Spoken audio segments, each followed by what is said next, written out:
All right, it's Sunday here at Hempfest. Radical Russ, I've made my way to the Normal booth. It feels like home. And the Normal Women's Alliance has really gotten quite a presence here. And joining us here from Normal Women's Alliance is Joy. Hi, Joy. Hello there, Russ. It's really nice to meet you today. And you did such a great job with 420 Radio on the panel today. Thank you. And I love the shirt. Stoner Professional or Professional Stoner. Can you tell? Speak your truth in the workplace. That's very good, because this is something, I always made a point about medical marijuana laws that it kind of poked a hole in drug testing at work, because if you work with a patient and they work just fine, why are you testing me? Because I'm healthy. It's interesting, and we had here the president of the UFCW. He wrote the first and only collective bargaining agreement. He was the speaker here yesterday that actually allows for medical marijuana in a union contract. So that's thrilling. That area of employment law is really interesting and growing and being developed, and it's certainly being developed in Colorado and Washington. And people are sort of making practices out of it, specialties. So that's an interesting spot. But I am the Normal Women's Alliance's industrial hemp expert. Yes. So I wanted to just share with you some really exciting stuff that's going on the federal level right now with industrial hemp. What's amazing is that on July 11th of this year, 2013, for the first time in 50 years, our U.S. House of Representatives not only voted on a hemp bill, they passed it. And that it's historical and amazing. What they passed was an amendment to the Farm Bill, which in the interest of full disclosure, we sort of hope the Farm Bill doesn't pass. It doesn't stand for farm. It's a bloated Republican agricultural bill that stands for the Federal Agricultural Reform and Risk Management Act of 2013. But what the House did was, hey, if this horrible bill does end up passing, the Farm Bill, then now it's going to pass with the amendment that they just voted on, and that is that for states that already have industrial hemp legal, colleges and universities in those states will in fact be able to grow industrial hemp for research purposes. But beyond that, we have two very exciting things happening on a federal level, and that would be H.R. 525 and Senate Bill SB 359. They mirror each other, and the short title of both of those bills is the Industrial Hemp Farming Act of 2013. And in short, what that bill seeks to do, or those bills seek to do, is remove the words industrial hemp from the definition of the word marijuana within the Controlled Substances Act. So the minute the words industrial hemp are removed from the definition of marijuana from the Controlled Substances Act, no longer a controlled substance. Obviously, it has no business being there. The DEA is the only one that can issue permits to grow industrial hemp, but there's a catch there. They don't issue the permits.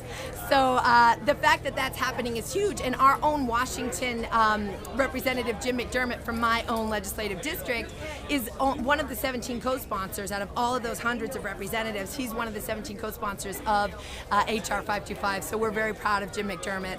We also have 3 industrial hemp bills going forth right now in the state of Washington, so there is just huge movement going on.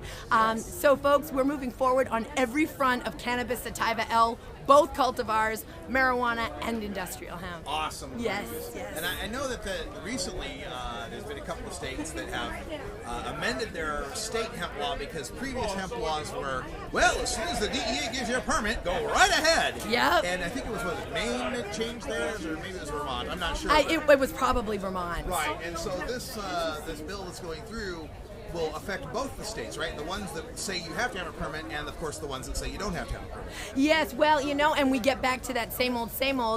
The feds rule the land, so whatever the states are doing, I certainly believe in the states' rights, but the feds certainly aren't making any distinction right now. They don't really care what laws the states pass. They're going to control industrial hemp unless these 2 bills can pass, and they're the only ones who can issue the permits, and they simply refuse to issue them.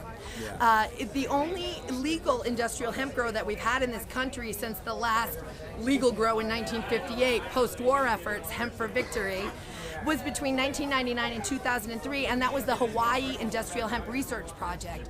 And that was amazing, and Dr. David West, who is, I think, the world's foremost botanical resource and botanical expert with regards to industrial hemp and even marijuana, he was the head research scientist for that grow. But that's in 2003 that ended. So But the bottom line is we feel so hopeful, and we feel very inspired by what's going on the federal level right now with Polis and Blumenauer, who are really our two main champions. Your representative. Just very proud of them, very inspired by them, and hopping on their bandwagon, and things really are moving forward on a huge level. And I know you have another cause that's dear to you. I see the button there, the Lily button. Indeed. Let's talk a little bit about Lily. Indeed, let's do that. So Billy Fisher never really had custody of Lily because he was working in Idaho, and Lily was from Spokane. And I guess the long story short is that the most important part to know about this story, the part that matters, is that Lily's mother has some emotional instability, and she's missing right now, actually. Nobody knows where she is, including the courts, and they're in the middle of a massive court session, court procedure.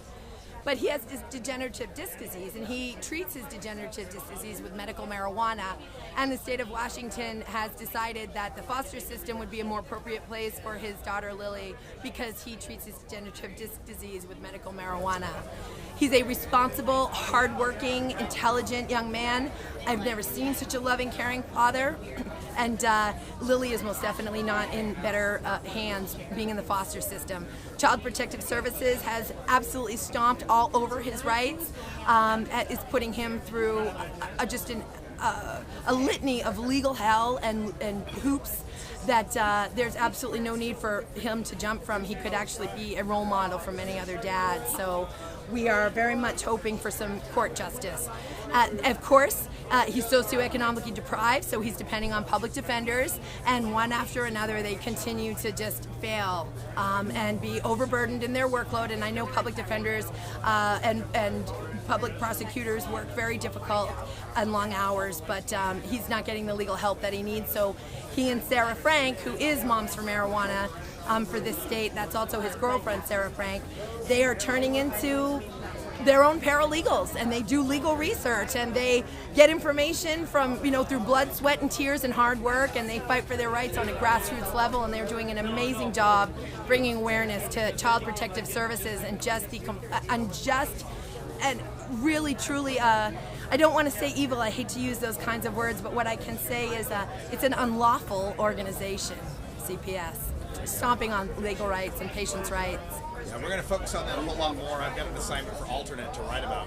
Yes! So I'd like to talk to you and some of these other activists about it because it's new to me. I've got one of those. Okay. Got one of those buttons already. It's a new subject to me, but the more I learn about it, the more it's even more insidious than the whole private prison system for profit. Worse. Which I always thought was bad, but at least in the private prison system for profit, you went through a court and a regular law applied to you. The CPS stuff, they're making up the rules as they go. And family court is a very, God bless everybody who has to deal with the family court system and is responsible for it, but it's a system you don't ever want to have to put your finger in, because once you're in it, it's not like civil law and civil court. Family law and family court is totally different from criminal law, totally different from civil law. It's a system you never want to get involved in, because once any one of us are under a microscope, you can find anything to basically attack someone's parenting. Yeah. So, and that's what happens when you're involved in family court. You're under that microscope, and there's Joy, it's amazing stuff, and we'll have you on again future shows, I can tell. Beautiful. Because we need a hemp expert and also somebody who's so passionate about this movement, and we appreciate the work you're doing. Thank you, Russ. Thank you for all the work you're doing, Russ. All right. And one last thing. Go ahead and say your name, and you're listening to 420radio.org. This is Joy Beckerman Maher, and you're listening to 420 Radio. Thank you. Thank you.